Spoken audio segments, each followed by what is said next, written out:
Thebookshop.com did, if your book was a business book, what would it be? And I got Princess Leia, and I was like, my life is complete. Welcome to the Starfleet Leadership Academy. Leadership development told through the lens of Star Trek. Your host, Jeff Aiken, is a 20-year veteran of the public and private sectors in management and leadership. He specializes in helping people unlock their true potential and is a huge Star Trek fan. And now, here's your host, Jeff Aiken. Welcome, and thanks for joining me today. I'm excited to bring you this special episode and share my conversation with Eliza VanCort. Eliza is an unapologetic space claimer that describes herself as a speaker, mentor, a rule breaker, and an author. She's the founder of the Actors Workshop in Ithaca, New York, and a Cookhouse Fellow at Cornell University, which is where I earned my certificate in diversity, equity, and inclusion. She's a best-selling author that has thrived through unspeakable tragedy. And on top of all that, she's a huge Star Trek fan. I see my own evolution as a feminist when I watch the show. You are really going to appreciate her insight into Counselor Troy. And after talking with her, I'll never look at B'Elanna Torres the same. So join Eliza and me as we talk about women in Star Trek and how powerful this incredible franchise is.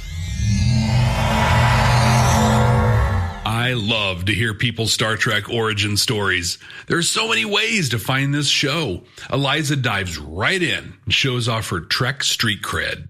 I love Star Trek. My ex-husband and I, John Paul Mead, we used to watch it religiously.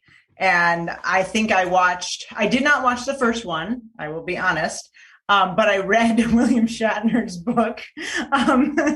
So I feel like I almost did.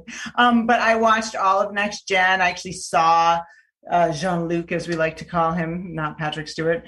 I saw him in Shakespeare in the Park in New York back in the day, and he did The Tempest and went arm over arm with a rope, not using his legs, to the top of this gigantic thing. I mean, he was such a badass. And then I watched, Next Gen and Deep Space Nine and all of them. So yeah, I love it. Sir Patrick, Jean-Luc Picard doing Shakespeare in the Park. How cool is that? Well, honestly, not nearly as cool as this very personal story that she shares next. We actually had a joke between my ex and I that he could cheat with Deanna Troi if she came down from space, and I could cheat with Worf. That was our pass. That shows how nerdy we were. I love it. A relationship grounded in Star Trek. I asked my partner who her Star Trek hall pass would be, and she said, "What do you mean I only get one?" But she landed on Ash Tyler. Yeah, I can't really argue with that. But I couldn't really decide who mine would be. I mean, I already have the perfect partner and can't imagine ever wanting a hall pass. I gently steered the conversation to my favorite captain, Catherine Janeway. And this led to a fascinating talk about the excruciating schedules that actors have to keep. She was an awesome captain. Do you know, I'm sure you know the story that she wasn't the original person cast. Yeah, no, she's a badass. She was such a good captain. I was so impressed with her and the fact that she went in there. I mean, as somebody who did 20 years of training actors and knows people in the business, I know how rigorous that schedule is. And she, what they do on that show, it's amazing because people don't understand, you talk about being in makeup for hours. I mean, I have a former student who was actually on Robin Williams' last show, The Crazy Ones. And she sat next to him in makeup every day. And they were in makeup for quite some time. And they didn't do, because she was one of the series regulars, they didn't do this, they didn't have Klingon foreheads and all. And it still is time consuming, so you're sitting there in makeup forever and doing it's really, I mean, the women who did, all of the like 7 of 9 and Lieutenant Torres and all of those, they had a lot of work they had to do on top of their normal stuff.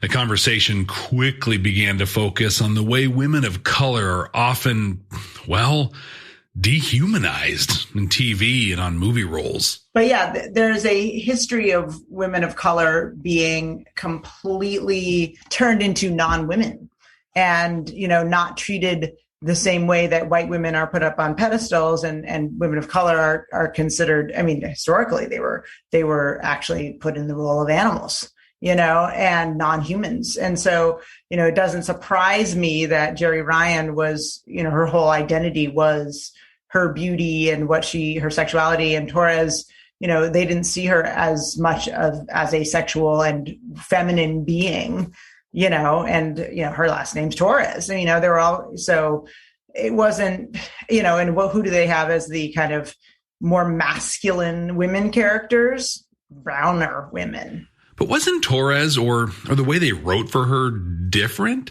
Not only did they find a way to accommodate Roxanne Dawson's pregnancy in the 4th season, but then she and Tom Paris were married and she had their kid. Right. Absolutely. Well, it's funny that you bring up that part because in my acting class, we teach cold reading skills.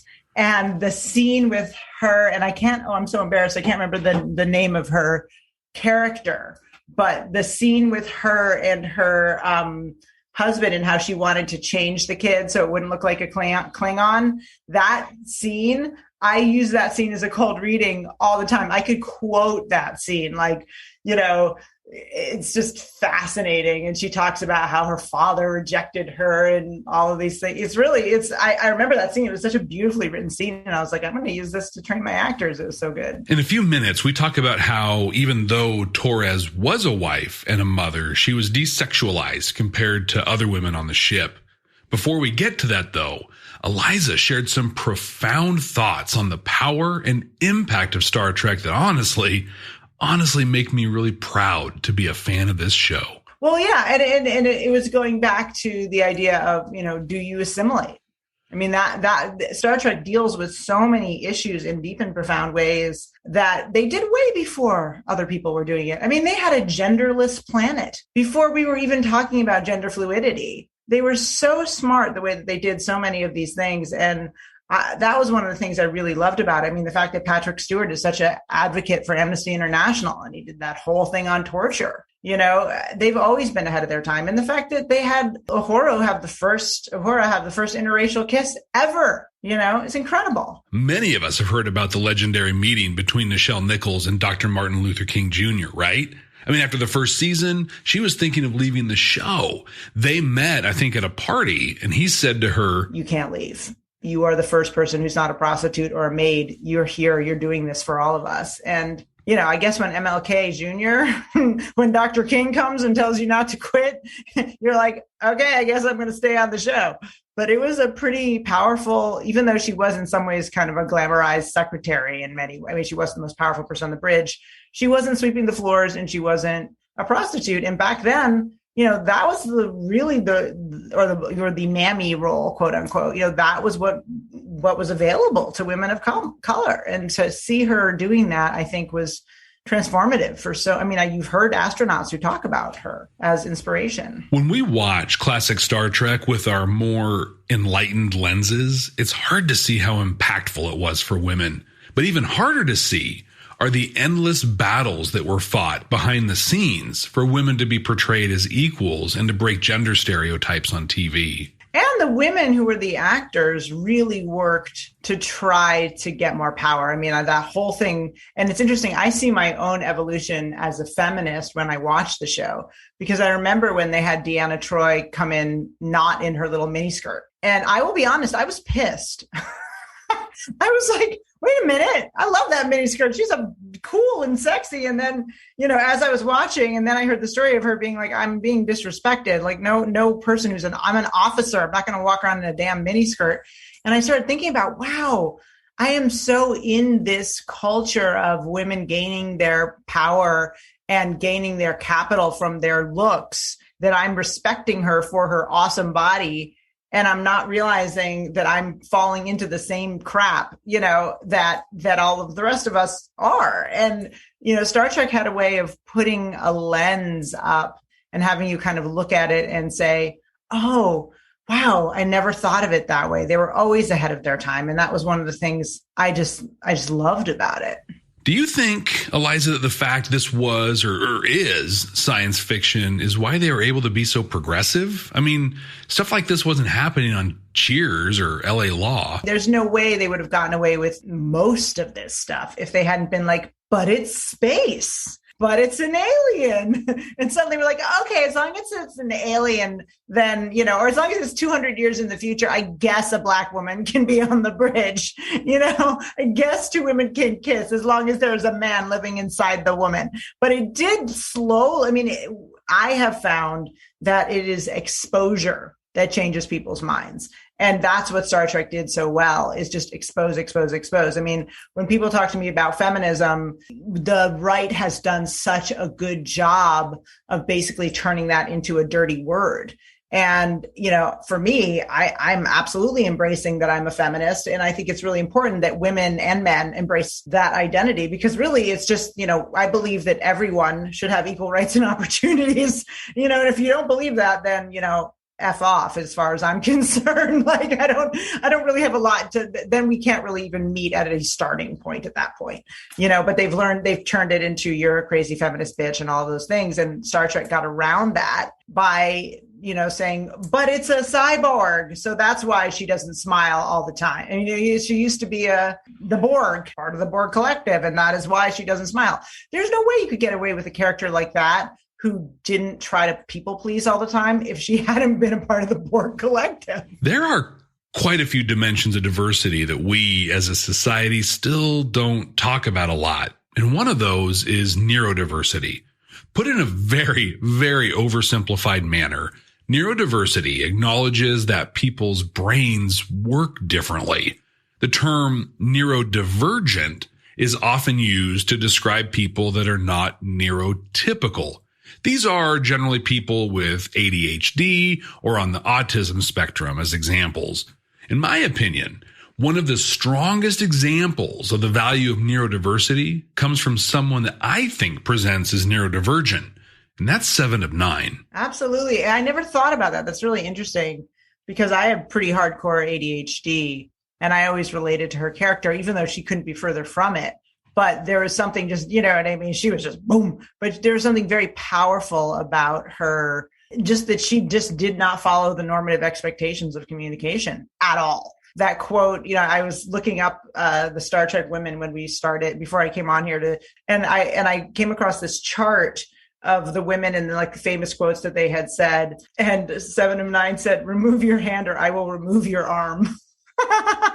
But she didn't say it like she was pissed. She was just like, listen, you're going to lose an arm. So I would recommend you remove your hand. One of the things one of the quotes from Deanna Troi, feelings aren't positive or negative. It's what you do with those feelings that becomes good or bad.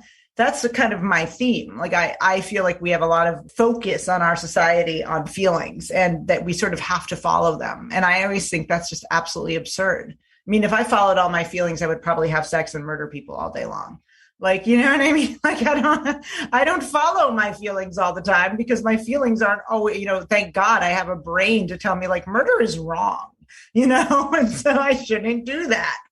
And that's one of the cool things about Deanna Troi is, she was emotional, but she wasn't reactive, which I always thought was very cool. Although I do have to say, there is that ongoing joke about Deanna Troi that sometimes you're like, dude, you don't need to be here. They'd be firing on the ship and she'd be like, Captain, I sense frustration. And I'm like, Deanna, they're firing on the ship. Everyone in the bridge senses frustration. Yeah, but the truth is you would, in an enlightened society, you'd have a shrink on everything and they would be a huge part of everything because they'd be figuring everything out. But yeah, I love the love story between her and Worf, though. It made sense to me. It totally made sense to me because I was like, of course, the guy who's taught that he can't feel his feelings is going to be attracted to the woman who's really good at figuring out people's feelings, and she also was kind of she reminded me of Margaret Thatcher and sometimes where she was the iron fist and the velvet glove. And so I kind of saw why she related to Worf, but also I happen to have a huge crush on Worf. So that could be part of it. Let's be honest. How could you not?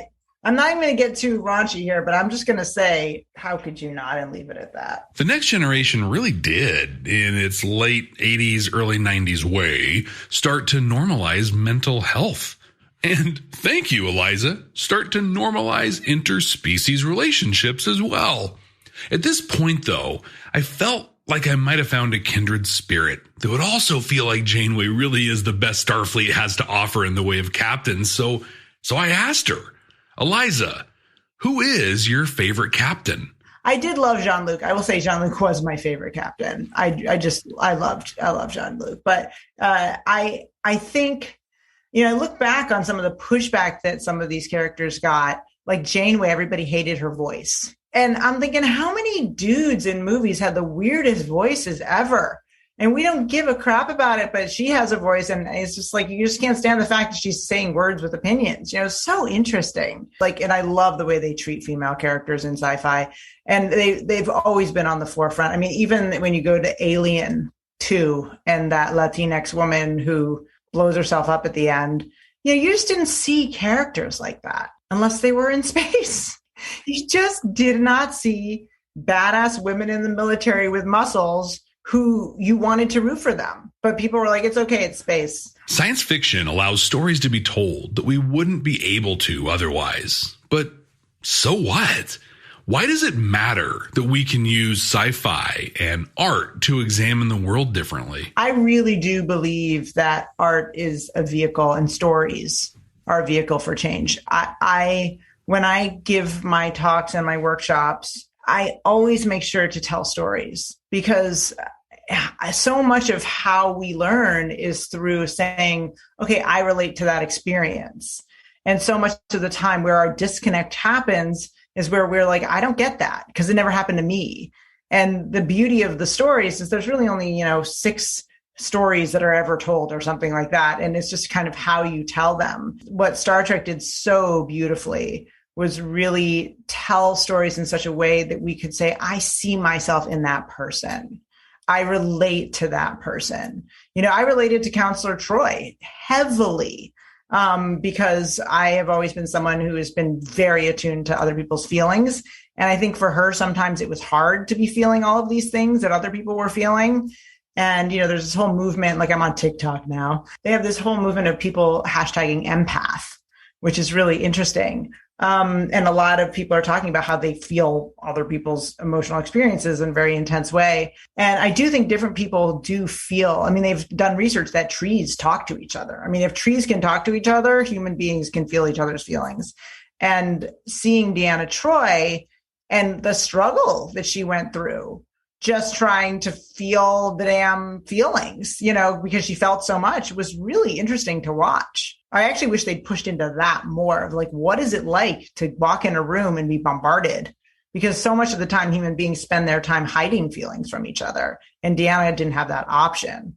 All of the women who were leaders on that show had different ways of managing everyone's feelings that were very different than the men, and then we always had the prototype of the Shatner and, the Riker, who's just like, I feel nothing. I'm just a cool dude who has a lot of sex, although I do wish they'd had a character who was the counterpoint to that.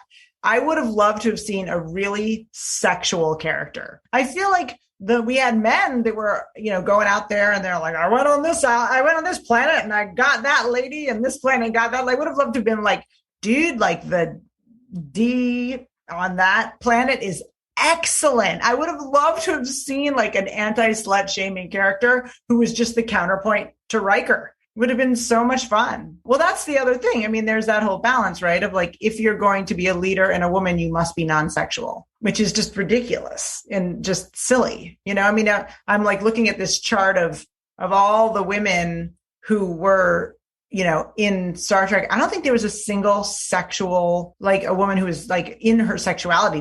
She may have been sexualized, but she wasn't in her sexuality. And that was a very forward-thinking show. I would have loved to have seen like Dr. Crusher just crushing it, I can almost see Jadzia Dax filling that role. But even Ira Stephen Bear talked about not pushing the envelope far enough when it came to sexuality on Deep Space Nine.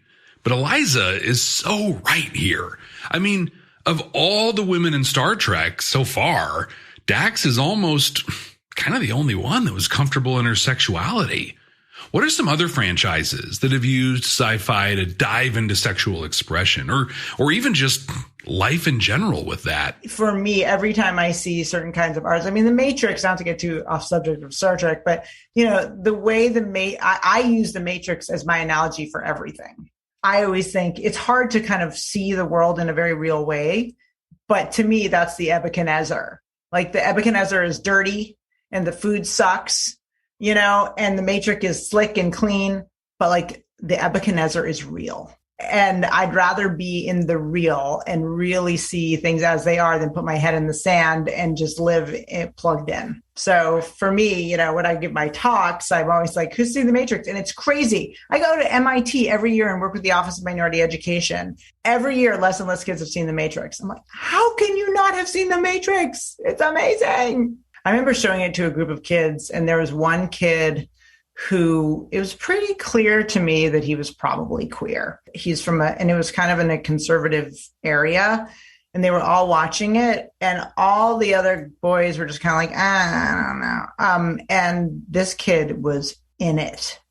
And I was like, yeah, of course you are, because you're living that every day.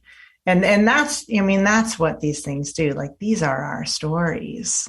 These are what get us through. I mean, art and stories and, things like Star Trek, giving the hope of possibility that maybe one day we'll live in a world without hunger, without hatred, all of these things. That's why I love Star Trek. One day, maybe, just maybe, this could be real. Hope. It really captures why so many people love Star Trek. I mean, it's why I do. It gives hope, and it shows us a better future for everyone. But it takes more than idealism to really affect change. I mean, that's where change starts, but it takes action. In Star Trek, they put some guardrails in place so that other civilizations could go through their idealism. They could follow their own journey. It's controversial, but the Prime Directive is what does this. Starfleet is able to take the actions it needs to maintain a hope-filled future without taking advantage of or interfering with developing cultures. I asked Eliza what she thought about the Prime Directive. Like, if everybody followed the damn Prime Directive, we wouldn't have war, We would have and I know there are sort of ethical problems with the Prime Directive, which I have given quite a bit of thought to. But I do think that overall, don't mess with countries that aren't ready to be messed with. Stay away. Wait till they're ready to engage with them. Because that stops you from pillaging their resources. It stops you from cultural appropriation. It stops you from all of these terrible things that happen when, people think that they know best. And that's what the Prime Directive protects you from, is this idea that you know best. Come to Quark's. Quark's is fun. Come right now. Don't walk. Run. Hi there, cadets. In our last episode, where we watched Discovery's Choose Your Pain, we talked about the incredible performance review that Saru set up for himself. Well, I created a tool to help you do the same thing for yourself. For your free copy of this tool, visit jeffaiken.com and join our mailing list. You'll get access to a copy that you can download for yourself and for your team. Just visit jeffaiken.com and join the mailing list. Thanks. I do carry a select line of unique artifacts and gemstones indigenous to this region. Eliza started a number of businesses and has done a lot of work to develop leaders within the groups she works with, as well as in other organizations.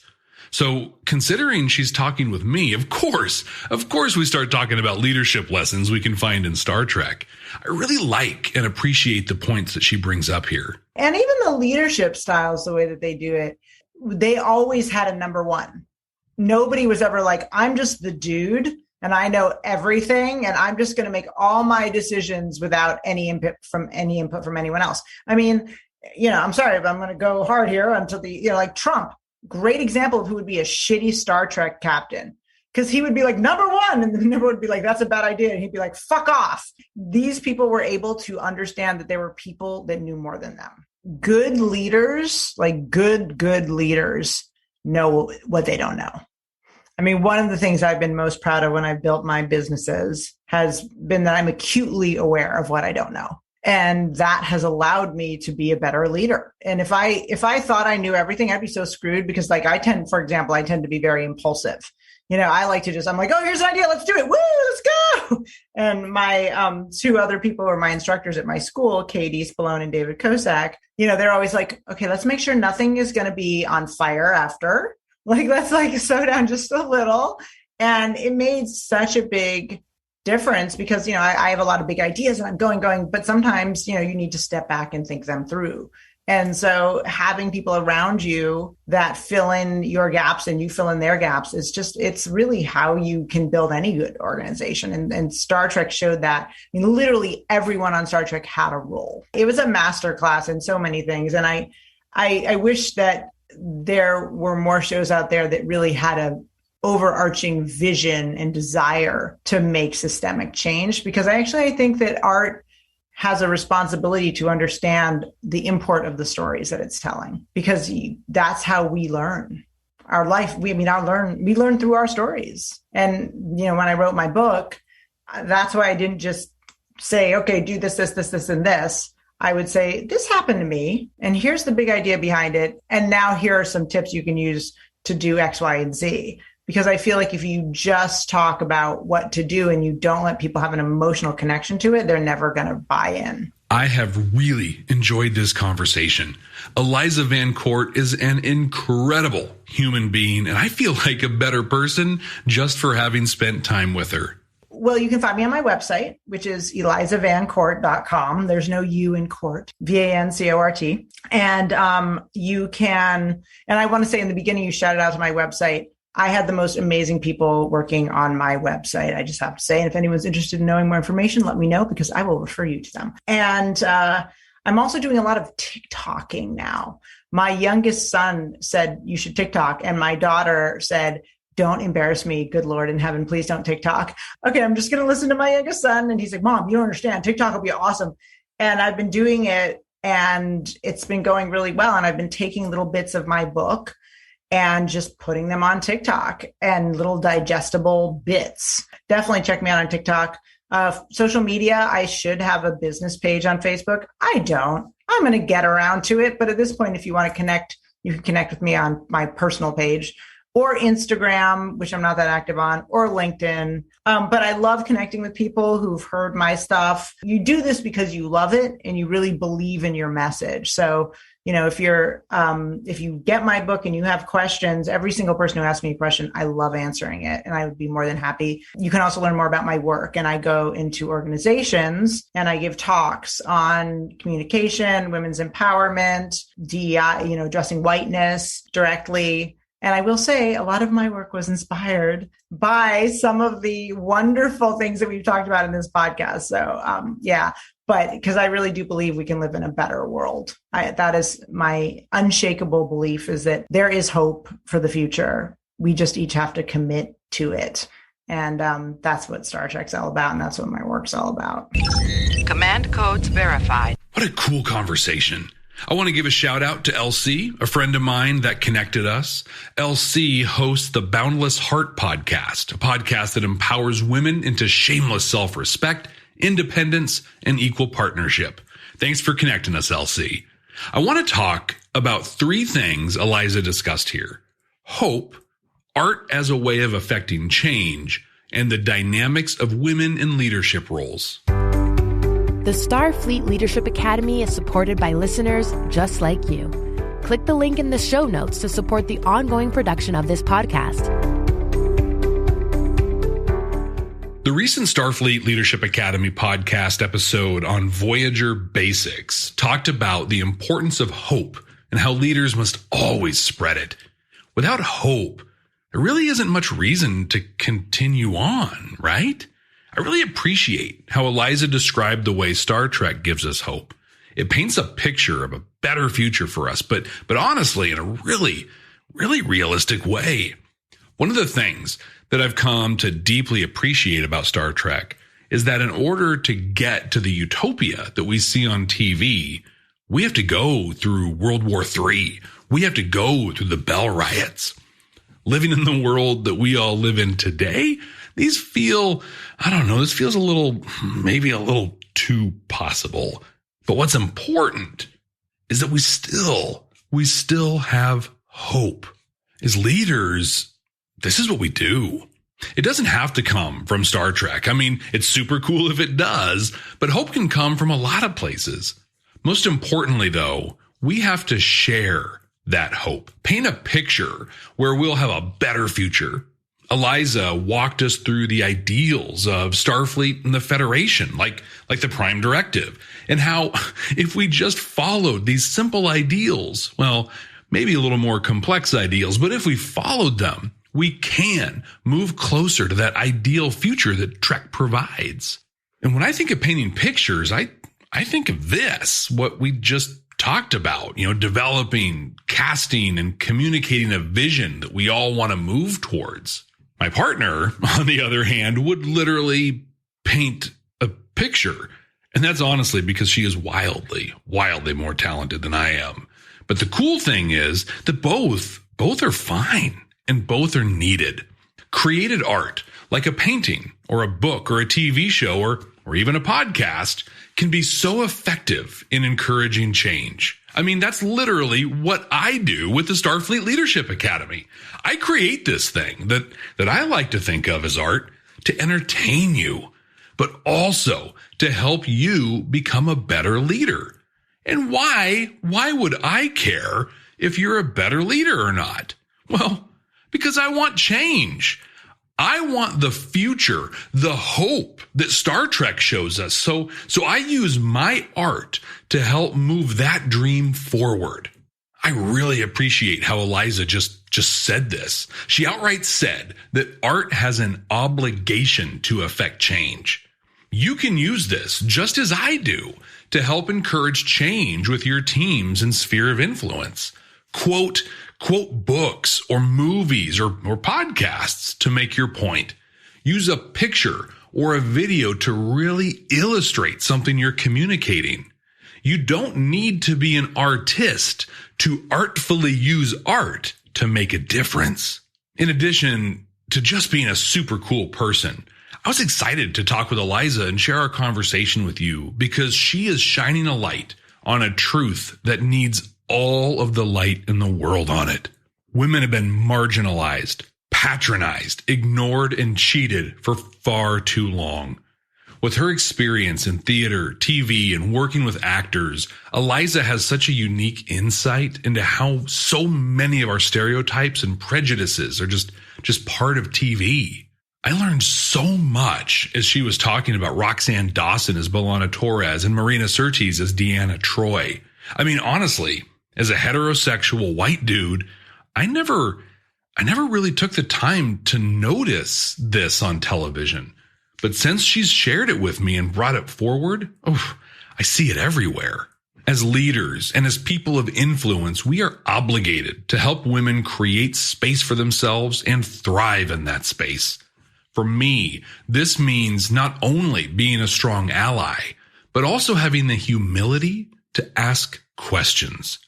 As someone that grew up in a culture that honestly still saw men as superior to women, I mean, I served on a submarine, as many of you know, right? We were an all-male crew because, God forbid, a woman sacrifice her personal dignity and risk her life that far under the sea. And when I was serving, we had an inspection coming up where two of the inspectors were women. The whole crew, had to go through 2 weeks of training on how to conduct ourselves around women. It was embarrassing. But what was even more embarrassing was that we actually needed that training. Anyway, for a guy like me that grew up in that culture, my natural inclination is to swoop in and save the day when the women I work with or the people that are transgender or non-binary are in some kind of trouble. But that is so patronizing and insulting to do. So instead, I simply ask how I can help. If they need my help, at all. And this isn't me just randomly reaching out to people and asking how I can help. These are team members that I'm meeting with for one-on-ones, for quarterly reviews and things like that. And what all this ultimately does is help to create a space where everyone can bring their whole selves to the table. As women, my team members no longer have to worry about what I or their colleagues will think of them. There won't be this underlying power differential that may not exist on paper, but exists because of our genders. Listen, I'm honestly doing a pretty bad job, I think, explaining all of this. But the cool thing is, it's not really just up to me to explain it. I just have to do it. We have Eliza VanCort that can explain it. Go buy her book. Listen to her speak. She invited you to reach out to her on social media. So do it.